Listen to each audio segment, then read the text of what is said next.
안녕하세요. 붕어낚시꾼 물가에선 나무입니다. 지금은 토요일 오후 4시 40분입니다. 연일 요즘 굉장히 더운 날씨들이 이어지고 있는데요.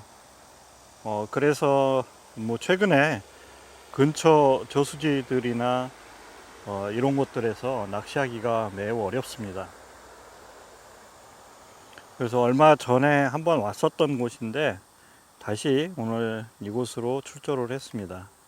경기도 안성에 있는 작은 지천이고요. 지금 보시다시피 정면으로 보시면 거의 부들로 꽉 차서 빈틈이 없는 그런 곳입니다.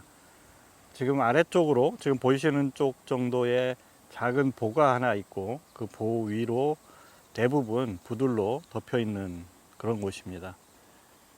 근데 이제 요 부들 줄기 중에서 조금 강하고 가깝게 보여지는 곳에 제가 지난번에 와서 낚시를 하면서 부들을 제거했던 자리입니다. 지금 이곳인데요. 지금 보시면 부들을 제가 거의 수면까지 잘라냈는데 지금 한 60cm 정도 다시 자라서 올라와 있습니다. 이 부분만 정리를 하면 이곳에서 낚시를 할 수 있을 것 같습니다. 굉장히 더운 날씨인데요. 또 오는 도중에 그 소나기가 왔었습니다. 그래서 지금 습도도 높고 거기다가 햇살도 지금 조금 비추고 있습니다. 아무튼 이곳에서 낚시하기로 마음을 먹고 왔으니까 지금 가서 잠깐 정리하고 오늘 이곳에서 밤낚시 진행해 보겠습니다. 지난번에 내가 와서 낚시하고 간 뒤로 아무도 안 왔나 보네. 진입한 흔적이 없습니다. 길이 가파라서 조심조심.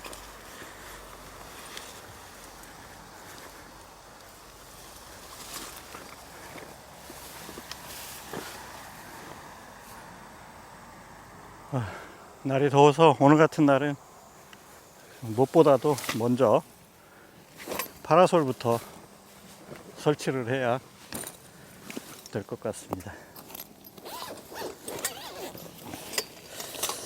이곳이 그래도 다행인 게 지금은 해가 정면에 있긴 한데 정면에 산 너머로 사라집니다. 그렇지 않으면 사실 이곳에 낚시할 엄두를 아마 못 냈을 겁니다.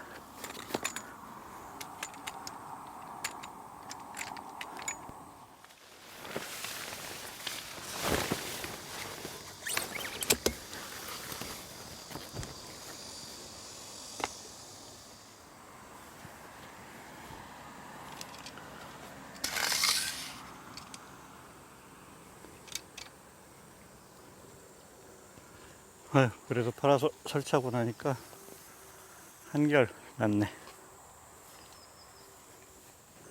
앞에 보이는 수초들을 좀 정리를 해야 될 것 같습니다. 부들들인데요. 제가 지난번에 여기 온 게 2주 지났나요? 2주 전쯤에 왔을 때 잘랐던 부들들인데요. 보시다시피 한 2주 지나면 원래 상태 가깝게 회복이 됩니다. 이 수초가 앞에 구멍이 뚫려 있기 때문에 제거가 그렇게 어렵지는 않은데 그렇다고 쉽지도 않습니다. 이거 하나하나 다 해야 되기 때문에 손이 굉장히 많이 가는 그런 상황입니다. 자른 수초들은 굳이 치울 필요 없고요.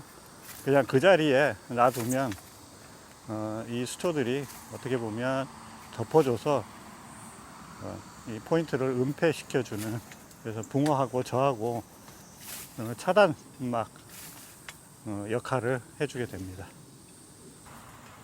그리고 수초 제거하실 때 좀 신경 쓰셔야 될 거는 욕심을 내면 안 됩니다.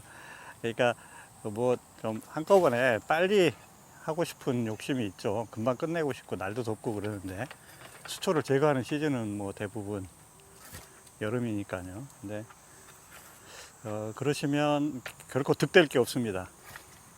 좀 더디더라도 천천히 하나씩 하나씩 하시는 게 결국은 빠른 방법입니다. 그래서 하나씩 앞에서부터 천천히 정리해 나가시면 이거 뭐 의외로 금방 됩니다. 이걸 편집 없이 보여드릴까요? 편집 없이 보여드리면 지루해서 다 나가실 텐데 영상 보다가. 아무튼 뭐 중요한 포인트는 그냥 천천히 한 가닥 한 가닥 그냥 뭐 세워라 내워라 이 자체도 낚시다 생각하시고 하면 됩니다. 저는 떡밥 낚시를 할 거기 때문에 이 앞부분에 보이는 한 2대 정도 들어갈 라인만 정리를 하면 됩니다. 근데 대물 낚시 할 때는 이제 그때는 좁고 그 깊게 수초 작업을 해야 되죠. 그래서 조금은 스타일이 다릅니다. 그래서 지금 제가 하고 있는 것은 떡밥 낚시를 위해서 수초 작업을 하고 있습니다.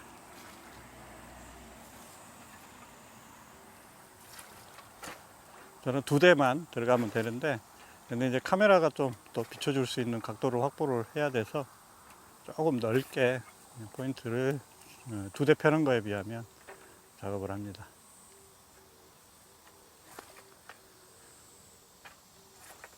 땀이 뭐 비 오듯까지는 아닌데 많이 흐르고 있습니다. 조금 움직였다고 덥네요. 제가 이렇게 잘라내고 내년에 와서 보면 뭐 그대로 똑같이 다시 재생이 되어 있습니다. 그래서 크게 뭐 정수수초, 우리 물을 정화해주는 수초인데 문제가 생기는 거 아닌가 걱정은 안 하셔도 됩니다. 그리고 수초 제거기 다루실 때 절번을 이제 접는 경우가 생깁니다. 중간에 너무 많이 길게 폈으면 한 칸 정도를 접기도 하고 펴기도 해야 되는데 급한 마음에 절대 2개씩 2칸씩 또는 뭐 3칸 정도 중간에서 접으시면 안 됩니다. 그러면 아랫마디를 윗마디가 치고 들어가면서 그 절번이 깨지는 경우가 생깁니다. 앞쪽 윗 상단 부분이. 그래서 수초 제거기는 대체로 뭐 몇십만 원씩 하는 비싼 건데요.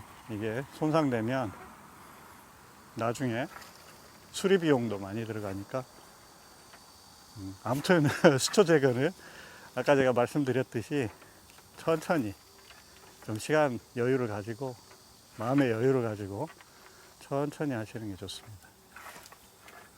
뭐 천천히 해도 거의 다 지금 돼가지 않습니까? 대체로 수초 제거기가 한 10m 길이 남짓 되는데 그 정도면 서 있는 거리에서 2.8칸 정도까지가 닿습니다. 그래서 수초 제거해서 들어갈 수 있는 곳은 거의 한 2.8칸 정도 거리라고 보시면 됩니다. 여기는 앞부분에 이제 오픈 워터, 즉 물이 열려 있는 곳이 있기 때문에 그보다 좀 더 긴 데도 쓸 수가 있겠죠. 근데 저는 오늘 여기서 제가 낚싯대가 많지가 않아서 2.4칸, 2.8칸 2대 사용하겠습니다. 나중에 한번 제 낚시 가방을 한번 보여드려야 되겠네요. 뭐뭐 갖고 다니는지 보시면. 처음 하시는 분들은 도움이 되실래나요? 낚시 가방에 낚시 장비들이 뭐뭐가 있는지 보시면 한번 그걸 한번 해야 되겠네요. 제가 그 거금을 들여서 와이어리스 카메라를 이번 주 중에 하나 샀습니다. 그래서 근데 아마 이제 그것이 있으니까 그렇게 보여드리는 게 가능할 수 있을 것 같으네요. 지금까지는 마이크 줄이 짧아서 멀리 있는 인간은 보여드릴 수가 없었습니다. 자, 이렇게 지금 보시면 떠 있는 제가 부들 줄기를 지금 연안으로 올리고 있는데요. 그건 왜냐하면 지금은 제가 저 자리에 가만히 있을 것 같지만 나중에 바람이 불거나 하면 온 사방으로 돌아다니면서 채비를 밀고 다닌다거나 그런 일이 생깁니다. 그래서 사전에 이렇게 떠서 돌아다닐 것 같은 그런 수초들은 그런 뭐 장애 부유물 같은 것들은 미리 정리를 해주는 게 좋습니다. 그래야 특히 이제 밤에 보이지 않을 때 낚시하는데 방해를 받지 않게 됩니다. 그리고 이제 또 하나는 바람이 불면 들어 눕는 수초들이 주변에 있을 수 있습니다. 그래서 이제 그런 수초들도 미리 좀 정리를 해 놓고, 그래서 미리 대비를 좀 하는 거죠. 벌어질 상황들에 대해서.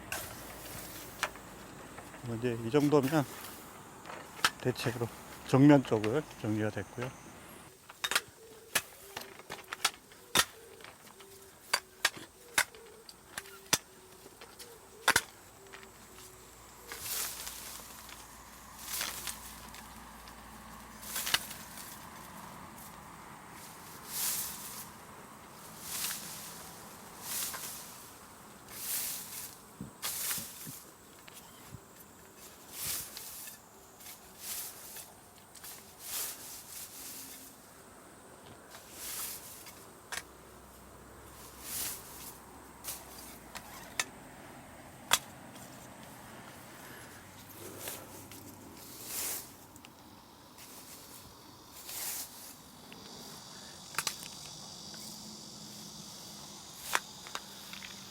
됐습니다. 이제 수초 제거는 어느 정도 끝이 났고, 이제는 대를 펴도록 하겠습니다. 제가 말씀드렸듯이 28, 24 두 대만 사용하면 될 것 같습니다. 제가 사용하는 장비들은 리스트를 대부분 영상 하단에 보시면 설명문을 다 올려놓습니다. 그러니까 그거를 한번 참고로 하시면 되는데, 보니까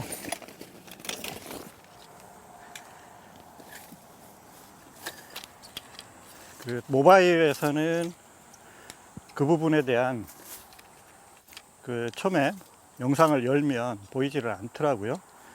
그래서 아마 자꾸 물어보시는 분들이 가끔 계시는데,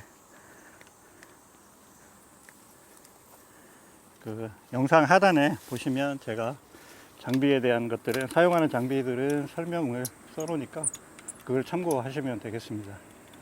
지금 받침틀은, 제가 사용하는 받침틀은 이게 굉장히 제가 오랫동안 쓰고 있는 받침틀인데요, 이게 고장날 게 없는 받침틀입니다. 땅에 그냥 꽂아 쓰는 뭐 일명 땅꽂이형 이라고 하는 받침틀이고요. 보시면 사계절 어디든 2단 받침틀입니다. 거의 뭐 기계식으로 되어 있는, 제가 좋아하는 스타일입니다. 그래서 이거 뭐 망가질 게 없습니다. 계속 오랫동안 쓰고 있는데도 전혀 뭐 지장이 없고요. 그리고 또 하나는 그 이름처럼 어디서나 어디든 굉장히 환경에 대한 적응성이 높습니다. 그래서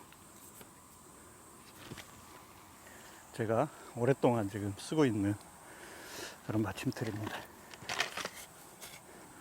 오늘 사용할 찌는 두 가지, 대가 두 개니까요. 길이가 거의 한 뭐 30cm 정도 되는 찌입니다. 이게 부력을 조절하는 찌인데요, 이걸 뭐 초창기부터 저는 이걸 많이 쓰고 있습니다. 제가 쓰는 채비 이름을 제가 가변채비라고 부르고 있는데, 가변채비라고 하는 이유가 다 이런 것들을 변화시켜서 쓸 수 있다는 측면입니다. 그래서 이거는 찌 부력도 조절할 수 있는 것들입니다. 그것을 얕은 수심에서 쓸 수 있게 짧게 만들고 잘라냈습니다. 위아래를 나름 밸런스를 생각해서 잘라냈고요. 긴 대하고 부력을 똑같이 맞춰놨습니다. 그래서 제가 사용하는 16에서 36대까지 정도는, 이게 부력이 3.3g인데 다 적용이 가능한 그런 찌라고 보시면 됩니다. 그래서 뭐 어디다 끼워도 그냥 쓸 수 있게 이렇게 해놨습니다. 지금 2.4칸 낚싯대이고요. 2.4칸에 오늘 사용할 채비는 목줄을 한 25cm 정도 길게 씁니다. 그리고 봉돌을 둘로 나누어서 제가 뭐 나눔 봉돌이라고 부르고 있는데요. 뭐 좁쌀채비, 스위벨채비, 분할채비 뭐 이렇게 여러 가지로 부르는데 지금 요게 본봉돌이고요. 이쪽이 나눔 봉돌 0.8g입니다. 여기서 바늘을 묶어서 약 25cm 정도 되는 그런 긴 목줄 한 바늘 채비를 사용을 합니다. 원줄은 세미 플로팅 2호 줄이고요. 그리고 목줄은 카본 1.5호 목줄입니다.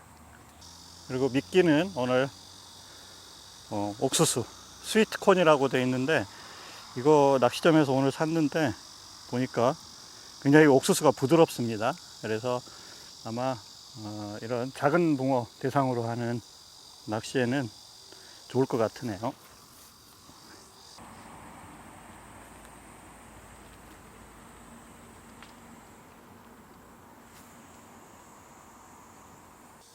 수심은 뭐 던지니까 그대로 정확히 맞습니다. 이게 제가 지난번 여기서 낚시를 하고 그냥 그대로 두었던 탭이기 때문에 수초 바로 앞에 떨어집니다. 요게 조가가 이제 이쪽에 떨어지면 좋기는 할 텐데 문제는 붕어가 낚이면 바로 수초를 감습니다. 그게 좀 단점이고요.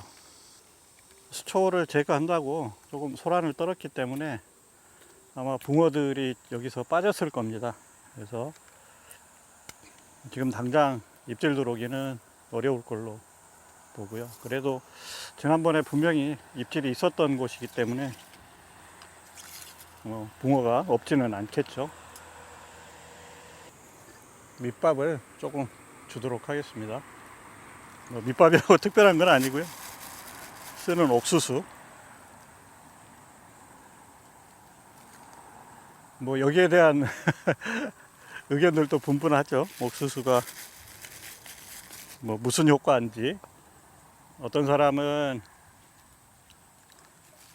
붕어를 불러오는 효과, 어떤 사람은 수생 생물들을 불러와서 붕어가 오는 그런 효과, 또 어떤 사람은 옥수수를 먹다가 미끼가 바늘이 안 달려 있는 옥수수를 먹다가 그냥 바늘이 있는 옥수수도 경계심 없이 먹는다. 뭐 이런 크게 세 가지 정도로 이견이 있습니다. 뭐든 아무튼 붕어 낚는 데 도움이 되니까 일단 옥수수 밑밥을 뿌렸습니다. 옥수수는 통상 보통 뭐 2시간에 한 번, 그리고 찌 하나당 한 10알 정도 뿌리는 게 좋다. 뭐 이게 통상적인 얘기인데 그건 본인들이 경험을 하면서 데이터를 쌓아가면 되는 겁니다. 지금 첫 번째 미끼를 넣고 지금 그대로 둔 상태인데요. 아직 뭐 이렇다 할 입질은 없습니다. 근데 지금 왼쪽 찌 같은 경우, 지금 보는 찌 같은 경우는 살짝 건드림은 있습니다. 근데 먹지 못하는 걸로 봐서는 아마 뭐 다른 작은 잡어들이 아닌가 생각이 됩니다. 이런 잡어들을 피하려고 옥수수를 쓰고 있습니다. 지금은 낮 시간이기 때문에 아마도 작은 붕어들이 뭐 설치고 또 그리고 납자루나 피라미 같은 어종들도 이게 막 하천이다 보니까 많이 있어서 지금은 이제 낮 시간에는 옥수수를 사용을 합니다. 지금도 보면 찌 주변에서 뭔가가 작은 녀석들이 수면에 뛰어 오르기도 하고 라이징 하면서 노는 모습을 볼 수가 있습니다. 배 짧은 데는 옥수수를 누가 먹었네요. 이게 잡어를 피한다고 옥수수를 쓰는데 그 옥수수마저 먹어치워버리는 아주 뭐 귀신 같은 녀석들이 있습니다. 오늘 여기 같은 토종터에서 낚시할 때는 가끔 미끼가 붙어 있는지 확인해 줘야 될 필요성이 있습니다.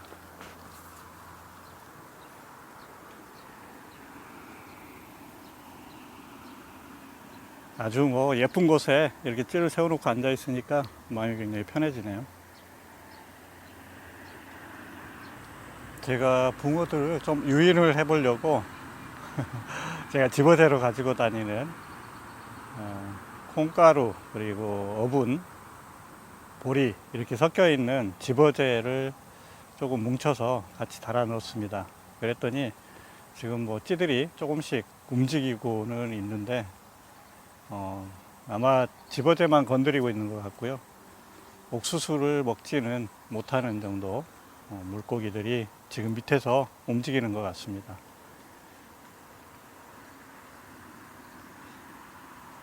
그래도 저렇게 좀 움직여줘야 기대감을 갖죠. 지금 앞에 찌뭐 콕콕콕 찍고 있습니다. 대를 뭐 여러 대 펴면 이런 게 뭐 귀찮은 현상일 수 있지만 뭐 저처럼 몇 대 안 펴는 사람 입장에서는 저런 작은 움직임도 반갑습니다.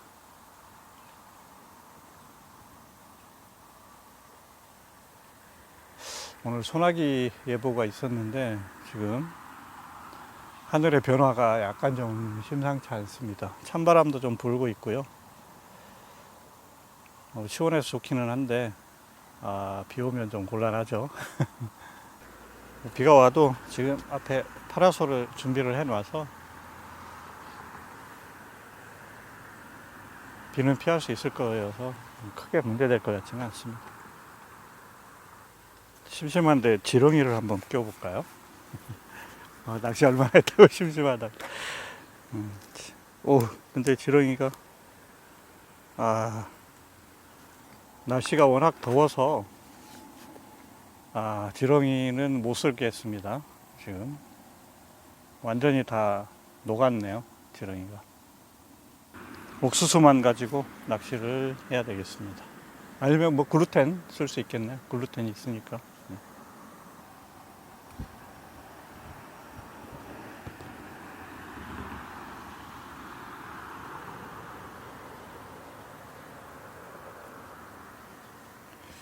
찌의 건드림들은 계속 지금 나타나고는 있습니다. 근데 찌가 올라오지는 않는데 처음으로 왼쪽 대 올라왔습니다.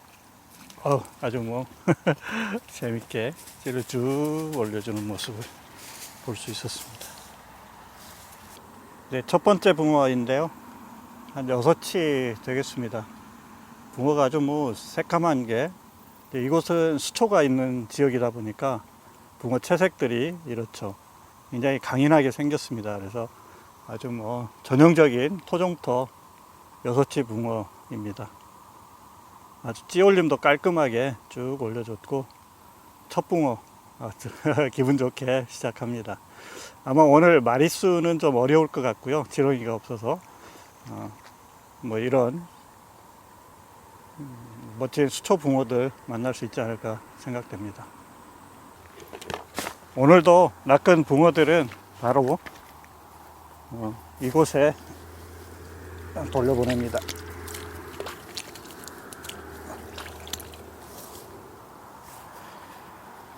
이제 한 마리를 낚았으니까 최소한 꽝은 아닐 것 같으네요.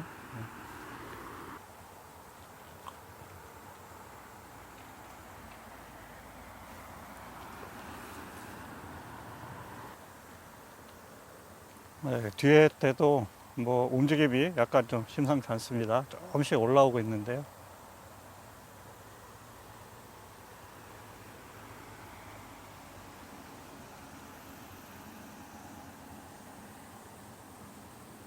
포인트에 붕어가 들어왔나요?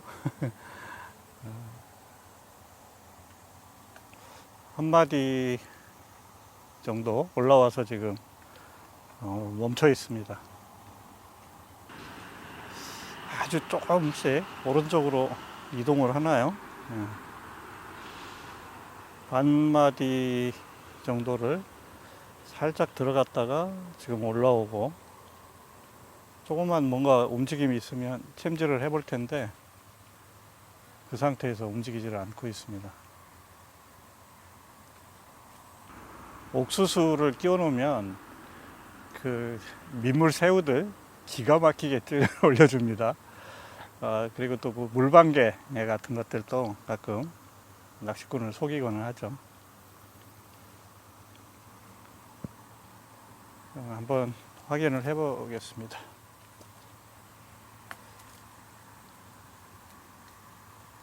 뭔가 잡어가 옆으로 옮겨 놓기만 했었던 것 같으네요.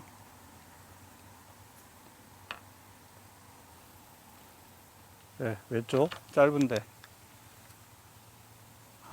저게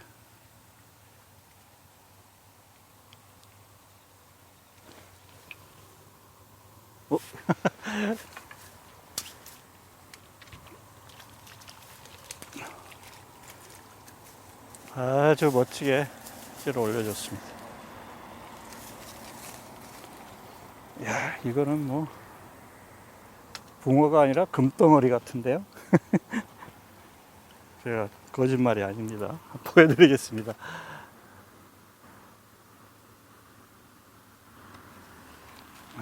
자, 그렇죠? 한 뭐 6치 조금 넘을 것 같은데 정말 뭐 금색입니다. 찌도 근사하게 올려줬고요. 아쉽게 오른쪽 대 제가 지금 미끼 갈아주려고 하고 있는데 녀석이 멋지게 입질했습니다. 두 번째 붕어입니다.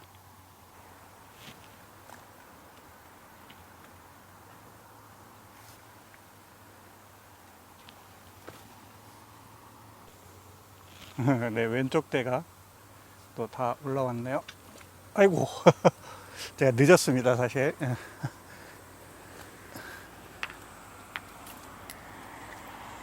모기향 피려고. 참. 핑계도 많네요.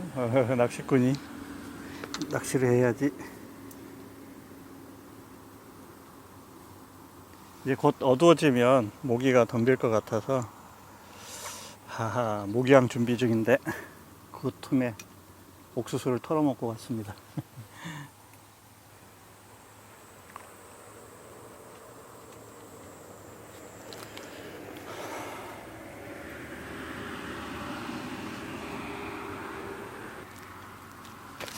이상하게 뒷대는 찌올림이 썩 깔끔하게 떨어지지가 않네요. 계속 입질을 하긴 하는데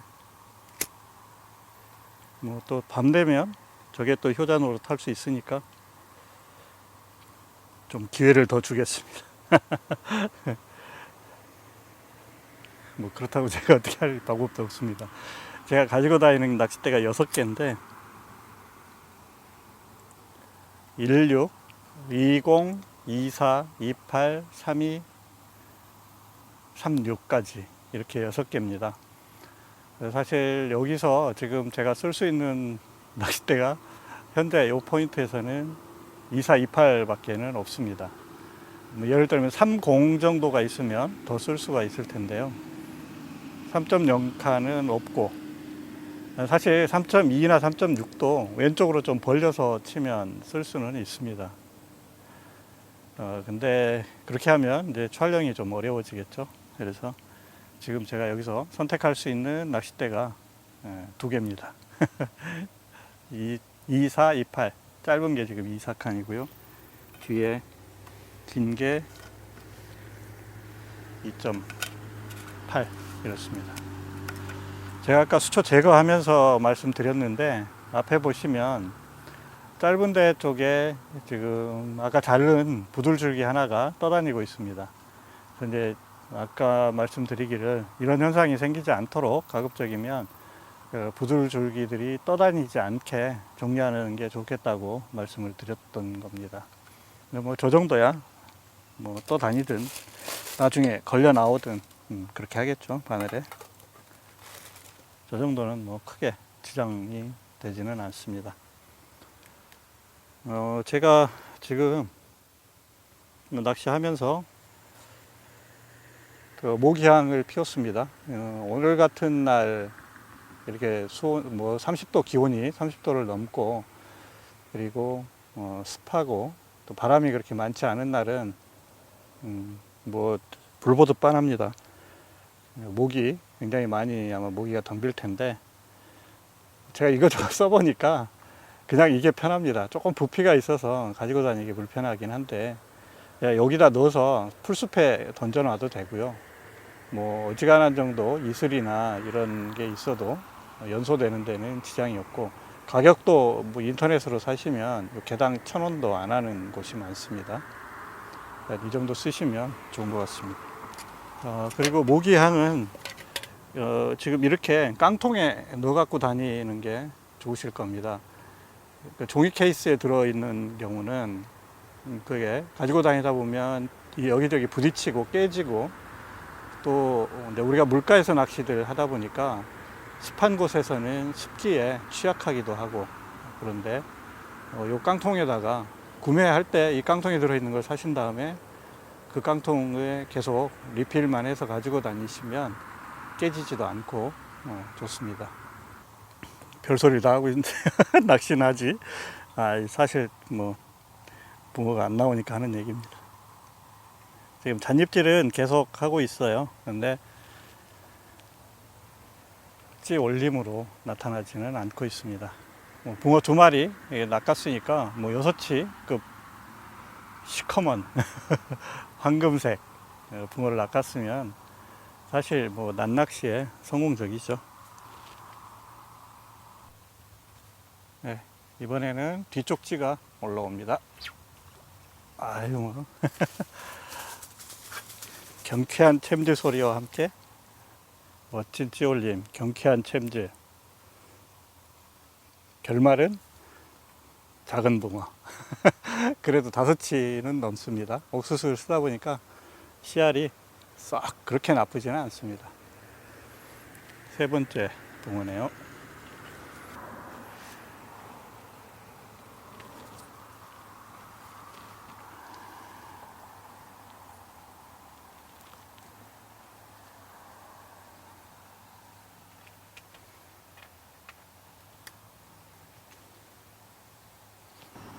앞대가 한 마디 쑥 올라왔다 내려갔습니다.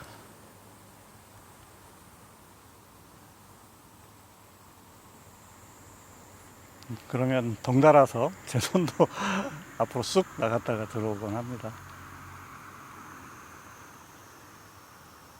왼쪽 찌를 뭐가 계속 건드리고는 있는데 작은 붕어인지 먹지를 못하네요. 계속 하여튼 깜빡거리고만 있습니다. 옥수수 드리블 한다고들 하죠. 지금 보니까 옆에서 피라미인지 뭔지 아주 작은 물고기가 뛰었습니다. 그래서 그런 잡어들도 있을 것 같고요. 지금 시간이면 가장 왕성하게 피라미 같은 것들이 움직일 시간이죠. 지금이.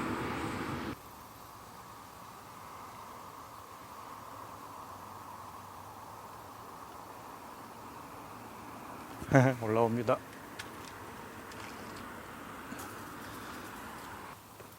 네, 역시 한꺼번에 잘 먹지를 못하고 계속 깜빡거리더니 한 뭐 4치쯤 되는 붕어입니다. 그래도 이 녀석이 옥수수를 영켜 먹었네요. 제가 지금 여기 가지고 있는 옥수수들 중에서 큰 걸 골라서 달고 있는데 고마울 따름입니다.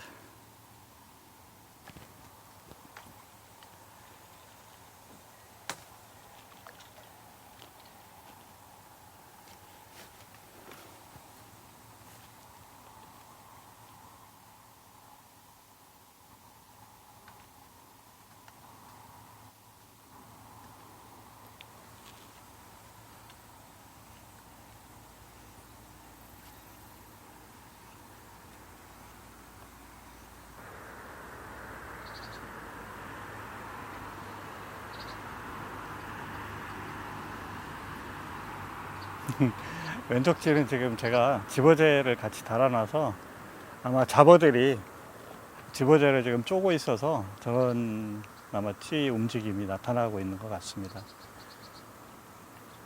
사실 집어제는 들어가서 뭐 멀리 있는 이제 대상어들을 불러오는 역할도 하지만 저렇게 뭐 잡어들이 와서 움직여주면 그 미끼 경쟁, 먹이 경쟁을 유도하는 그런 효과도 가져옵니다.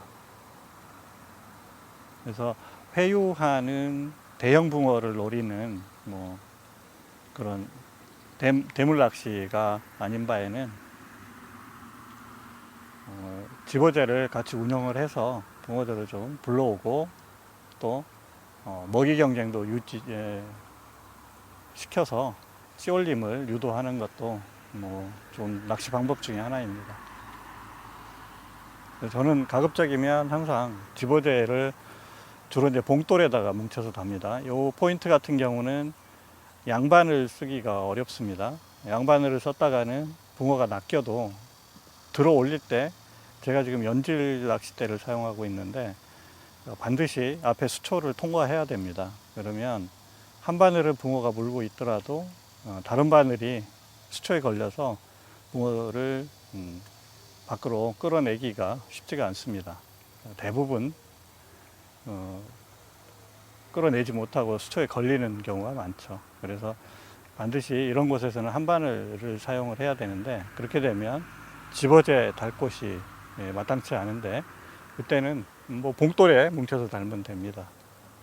봉돌에 이제 뭉쳐 달 때 조금 주의하실 사항은 너무 단단하게 뭉쳐 달아서 봉돌에서 그 들어가서 집어제가 풀리지 않고 봉돌에 무게로 작용을 하면 찌올림의 저해 요소가 될 수 있습니다. 그러니까 그 풀리는 게 들어가서 적당한 시점에 풀릴 수 있도록 들어가자마자 풀릴 수 있을 정도로 점도를 만들어서 낚시하시면 됩니다. 지금 제가 그렇게 낚시하고 있고요. 뭐 제가 지금 낚시하는 동안 찌올림을 보셔도 아마 안에 들어가서 집어제들은 다 풀린 다음에 입질을 해서 찌올림들이 나타나는 모습이라고 보셔도 됩니다.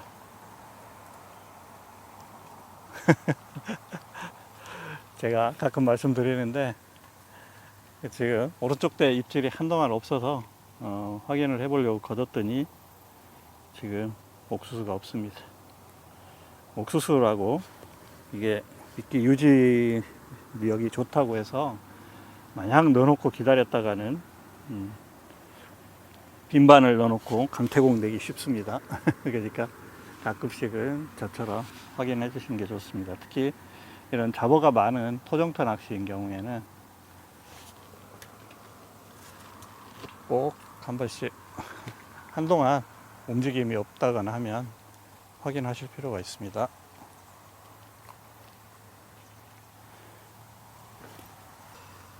이 녀석들이 왜 먹지를 못하지? 계속 깔짝거리고만 있습니다. 말 그대로 확실하게 먹지는 못하고 아마 뭐 작은 물고기들 소행인 것 같은데 옥수수가 입에 안 들어가는 정도 입이 큰 크기의 입을 가진 물고기들 대표적인 게 납자루죠. 납자루 아주 작은 입을 가지고 있어서 그 납자루를 또 낚는 사람들이 있습니다. 그 일본의 다나고 낚시, 소물 낚시라고도 하고 하는데 다나고 낚시는 그 작은 납자루를 낚기 위해서 채비, 바늘 이런 것들이 또 발달해 있습니다. 한번 앞대는 미끼를 좀 확인해 봐야 될 것 같습니다. 역시 옥수수가 없네요. 옥수수 낚시를 할 때마다 느끼는 건데 옥수수 낚시만큼 편한 게 없죠. 일단 뭐 손에 묻는 것도 없죠. 뭐 약간 끈적거리기는 한데 뭐 그 정도야. 양반이죠. 게다가 미끼 싸죠. 그리고 지렁이 낚시 해보신 분들은 아마 아실 텐데 요즘에 낚시 가게들이 많이 없어졌습니다. 그래서 뭐 아침에 일찍 지렁이 살려고 하면 그것도 어지간한 스트레스가 아닙니다. 뭐 저처럼 집에서 출발해서 어느 방향으로 가더라도 들러갈 수 있는 단골 낚시 가게가 있으면 그것도 24시간 저는 또 오픈을 그기는 해서 별로 그렇게 어려움을 겪지 않는데 그게 뭐 심지어는 며칠 전에 사놔야 되기도 하고요. 새벽 일찍 가려면. 근데 옥수수는 가다가 어디 편의점만 가서 있습니다. 가격도 저렴하고요. 또 뭐 그렇지 않으면 캔이나 팩에 잘 포장되어 있기 때문에 어떤 분들은 그냥 박스로 한 박스씩 사서 놔두죠. 사실 오늘 같은 경우도 지렁이 제가 지금 쓸 수가 없게 됐는데 옥수수 같은 경우는 뭐 그런 염려도 없습니다. 상할 염려도 없죠. 심지어는 옥수수를 터서 그 페트병, 작은 생수병에다가 넣어 갖고 다니시는 분들이 있는데 그러면 뭐 한 통 갖고 한 달을 쓰기도 합니다. 그래서 굉장히 쉽고 보관하기 편하고 쉽게 구매할 수 있고 보관이 편하고 또 다루기 쉽고 굉장히 장점이 많은 미끼죠. 오른쪽 지가 이거 감질 납니다. 두 대가 다 지금. 사실 이래서 옥수수를 쓰기도 하죠. 뭐 잡어들을 걸러주기도 하고 또 씨알을 선별해 주기도 하고 그런 효과가 있습니다.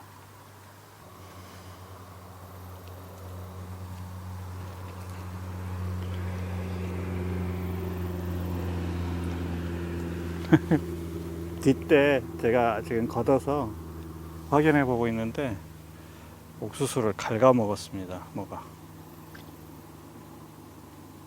한번 계속 갉아 먹어 보라고 다시 그대로 한번 넣어줘야 되겠습니다.